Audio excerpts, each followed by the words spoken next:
बिस्मिल्लाहिर्रहमानिर्रहीम। आज हम डिस्कस कर रहे हैं लीनियर अलजबरा। उसका लेक्चर हमारे पास 23 है। मेरे चैनल का नाम आसफ़ महमूद एपी मैथमेटिक्स है। यहाँ पर FSc, BS, BSc, MSc mathematics को डिस्कस किया जाता है। आप हमारे चैनल को सब्सक्राइब करें, लाइक करें और आगे शेयर करें। आज हम डिस्कस करेंगे गॉस जॉर्डन मेथड। तो हमारे पास ये जो मेथड है ये सिस्टम ऑफ लीनियर इक्वेशन पे अप्लाई करते हैं।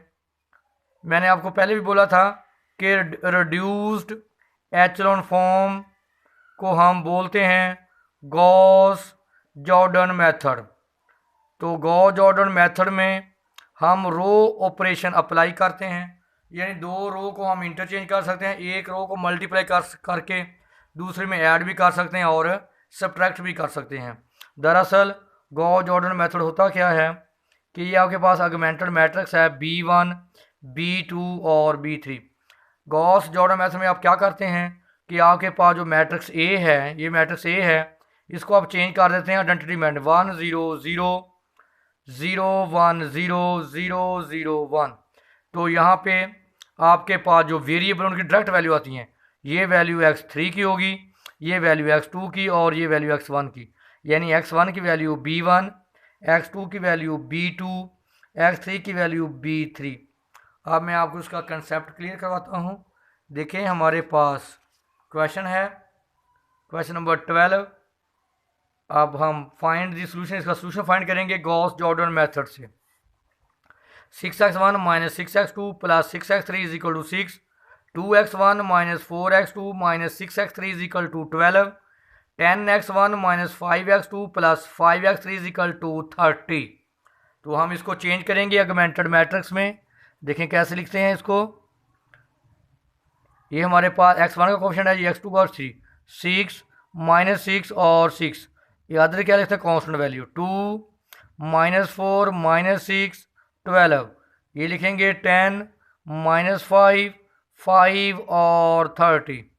यहाँ पे देखें जो सबसे इम्पोर्टेंट बात है, इस आप डिवाइड करें 6 को 6 से, इसको आप डिवाइड कर सकते हैं 2 से, इसको आप डिवाइड कर सकते हैं 5 से।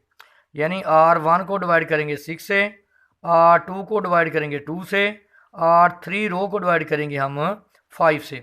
तो हमारे पास जो मैट्रिक्स आ जाएगा ऑगमेंटेड मैट्रिक्स, ऑगमेंटेड मैट्रिक्स को हम ए बी लिखते हैं।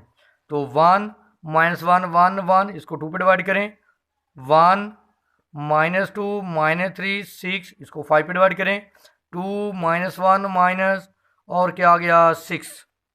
अब हमारा काम क्या है कि हम इस रो की मदद से हमारा जो फर्स्ट एलिमेंट है, क्योंकि हमने इसको चेंज करना होता है, मैंने बताया है आइडेंटिटी मैट्रिक्स 1 0 0 0 1 0 0 0 1। तो आपका काम क्या है कि जो फर्स्ट लीडिंग एलिमेंट है वो क्या हो 1, ये 1 है, इसकी मदद से हम क्या करेंगे नीचे 0। कैसे 0 करेंगे, ज़रा वाइट पर फोकस करें। इसमें से इसको क्या कर देंगे माइनस, R2 में से R1 को माइनस, ये कैसे 0 होगा 2, इसको आप माइनस करेंगे -2 से, -2 से मल्टीप्लाई करेंगे R1 को और R3 में ऐड 1 -1 1 और 1, इसको माइनस करें आप A2 में से, 1 2 है 1 -2 -3 6, माइनस करें 1 में से 1 -1 1 1, माइनस करें sign change, negative positive negative negative, ये क्या आ गया 0 -1 -4 और 5। देख लें आप 0 -1 -4 5। अब ये कैसे होगा, इसको मल्टीप्लाई करेंगे -2 से, करें मल्टीप्लाई, -2 पॉजिटिव 2 -2 इसमें ऐड कर दें 2 -1 1 6, ऐड करेंगे 0 1 -1 4 0 1 -1 4। अगला काम क्या है कि ये एलिमेंट 1 हो। अब हम इसको क्या करेंगे, R2 को माइनस से मल्टीप्लाई, पॉजिटिव पॉजिटिव नेगेटिव, अब इसकी मदद से ऊपर भी 0, इसकी मदद से नीचे भी 0। क्या करेंगे हम इसको ऊपर प्लस कर देंगे, नीचे क्या कर देंगे माइनस। तो हमारे पास देखें जो फाइनल सॉल्यूशन आ गया इसको हमारे पास था 1 1 -1 1 1 और 0 -1 -4 5 0 1 -1 4। पहला काम क्या है कि R2 को मल्टीप्लाई माइनस का पॉजिटिव पॉजिटिव पॉजिटिव नेगेटिव। ऊपर कैसे जीरो होगा, प्लस करेंगे, नीचे कैसे जीरो होगा, माइनस करेंगे। R1 में से R2 को ऐड कर दें, R3 में से R2 को माइनस कर दें, तो हमारे पास क्या आ जाएगा, ये मैट्रिक्स 0 1 4 -1। ऊपर ऐड कर दें 1 1 -1 0 4 + 1 5 -5 + 1 -4। नीचे माइनस कर दें 0 -4 -1 -5। इस नीचे माइनस कर दें, क्या आ जाएगा, माइनस में प्लस, क्या आ गया 9। अब मेरा काम है कि इस एलिमेंट को क्या करें 1, इसको डिवाइड कर दें 5 से, या आप माइनस भी कर सकते हैं। चलिए माइनस कर लें और ऐड कर लेते हैं। R3 में से R2 को ऐड कर दें। चलिए इसको हम ऐसे करते हैं 5 पे डिवाइड करें, सिंपल कर लें। R3 को -5 पे डिवाइड कर दें। 1 0 5 -4 0 1 4 -5 0 0 करें -1 पे, तो -9/5।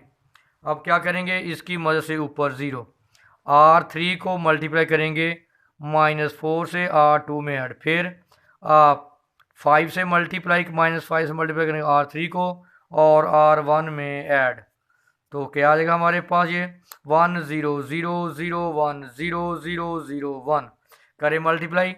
इसको मैंने मल्टीप्लाई किया -4 से और इसमें ऐड करेंगे, करें इसको -4 से मल्टीप्लाई, तो क्या हो गया 36/5। इसमें ऐड कर दें -5, एलसीएम में आ गया 5, 36 -25, तो कितना आ गया 11 -9/5, ये आ गया 11/5। अब इसको मल्टीप्लाई करेंगे आप -5 से, -9/5 मल्टीप्लाई -5 कितना आ गया, कैंसल, -9 और इसमें ऐड कर देंगे, तो क्या आ गया -13। तो हमारे पास ये x1 की वैल्यू, ये x2 की वैल्यू और ये x3 की। जो गॉस जॉर्डन मेथड होता है उसमें वेरिएबल की जो वैल्यू है वो डायरेक्ट फाइंड आउट हो जाती है। तो देखें आप, ये हमारे पास x1 की वैल्यू, ये x2 की वैल्यू और ये x3 की।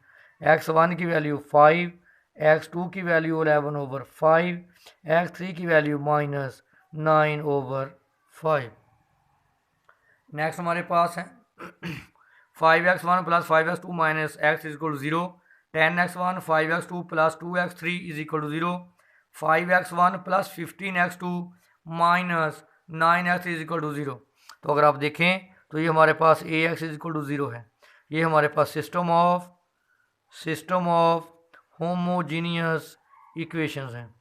तो लिखें इसको मैट्रिक्स फॉर्म में 5 5 -1 10 5 2 5 15 -2।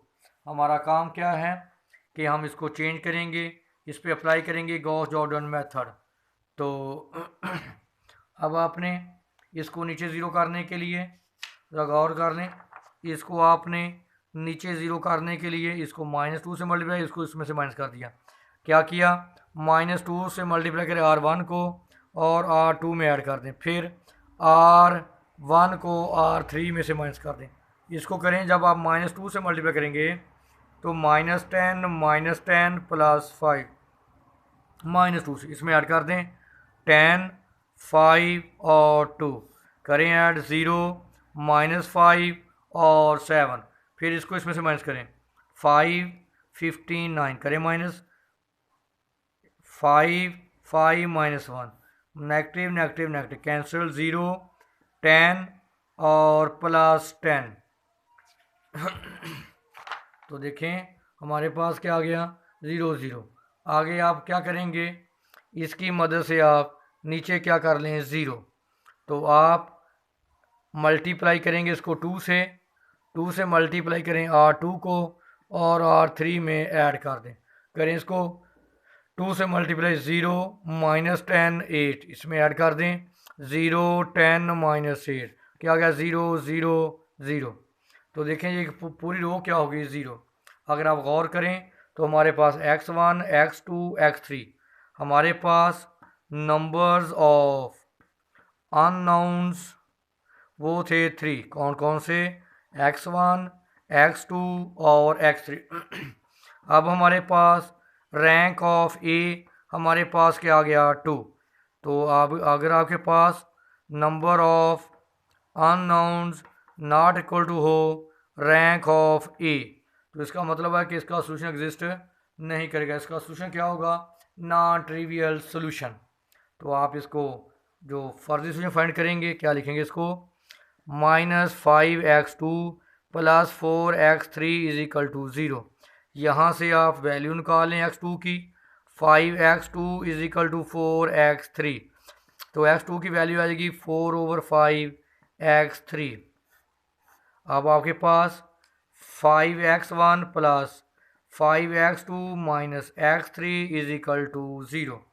तो 5x1 देखें, x2 की वैल्यू आपके पास 5, x2 की value 4/5x3 - x3 = 0। Cancel. 5x1 + 4x3 - x3 = 0। 5x1 + 3x3 = 0। यहाँ से निकालें x1 की वैल्यू। 5x1 = -3x3, x1 की वैल्यू -3/5x3। देखें, x2 का आंसर भी x3 की शक्ल में आ गया और x1 का आंसर भी x3 की। यहाँ देखें, आप x3 को डिफरेंट वैल्यू देते जाएं, आपके पास डिफरेंट आंसर आते जाएंगे, यानी आपके पास जो आंसर होंगे वो इन्फिनिट नंबर ऑफ आंसर्स होंगे। ये वेरी वेरी इंपॉर्टेंट लेक्चर है। इसमें अगर आपको कोई इशू हो तो आप हमारे साथ डिस्कस कर सकते हैं।